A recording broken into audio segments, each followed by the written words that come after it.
the sky. What's wrong with me? What's wrong with me? You say. I say nothing. I was meant to be this way.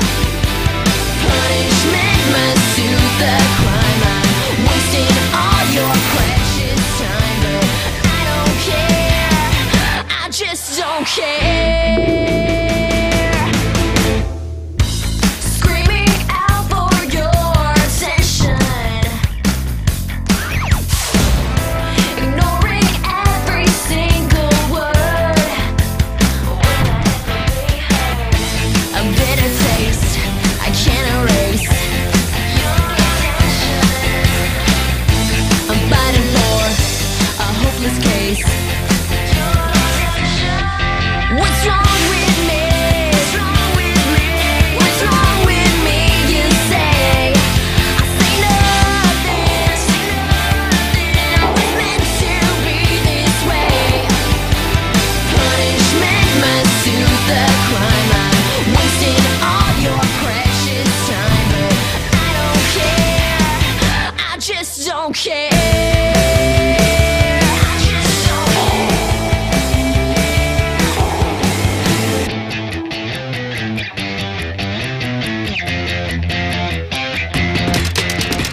As the world tilts, milk is spilled, but I'm not gonna cry. No use fighting gravity, so I'm not gonna try. What's wrong with me? What's wrong with me? You say. I say nothing. I was meant to be this way.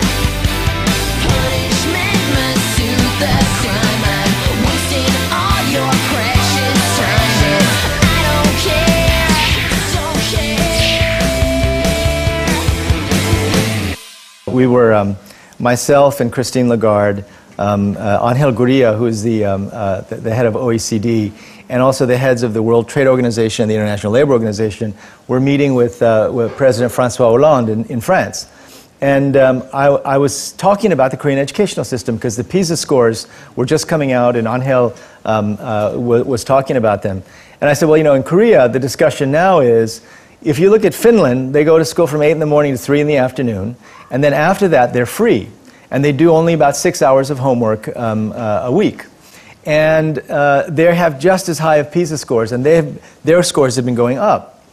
I said, Korea, they go to school from 8 in the morning until about 11 o'clock in the evening, and the only reason they stop at 11 o'clock, and the only reason they stop at 11 o'clock is because the police come around and force them to stop.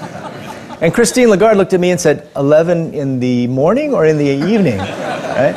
Because she couldn't believe that that situation actually existed. Right? Now, you know, what the Finnish will say, very aggressively by the way, is that testing is not the key to great outcomes, right? And that most countries have it wrong. Now, we at the World Bank Group think that some form of testing is very useful. We don't think that most countries can achieve what Finland did with so little testing. But I think this is a real question. This is a real question, that if you're spending all your time preparing students to take a test, it's not really getting at those things that we know are most highly correlated. You know, the PISA tests were a very exciting development in 2000. And it seems like, and if you've ever taken a test, you should try. If you haven't taken one, take one. It's very interesting. It really tries to get at how well you use information to solve problems. And the reason they developed that test is because it seems to correlate very effectively with people's ability to do things effectively out in the world.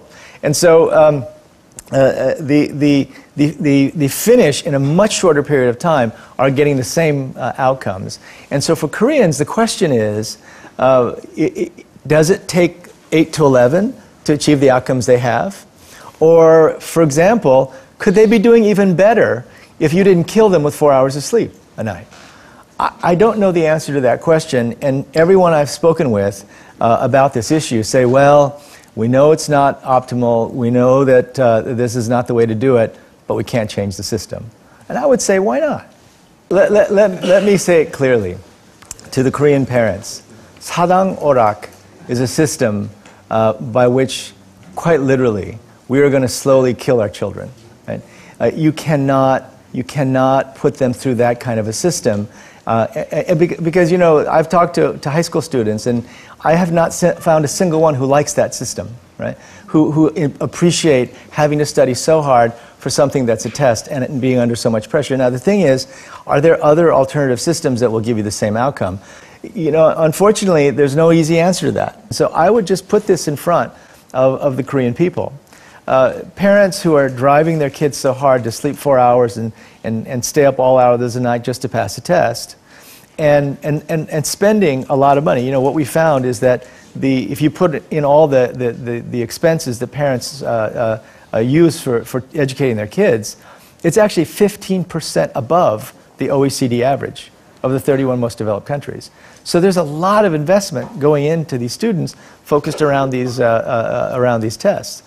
I think that there has to be a conversation here. And I think that Korea needs to step back and really take a hard look at, well, what are they doing in Germany? How long did it take to get there? What are they doing in Finland? What are they doing? And I hear from my Finnish friends that Koreans are looking hard at the Finnish system. But I think it has to be done systematically.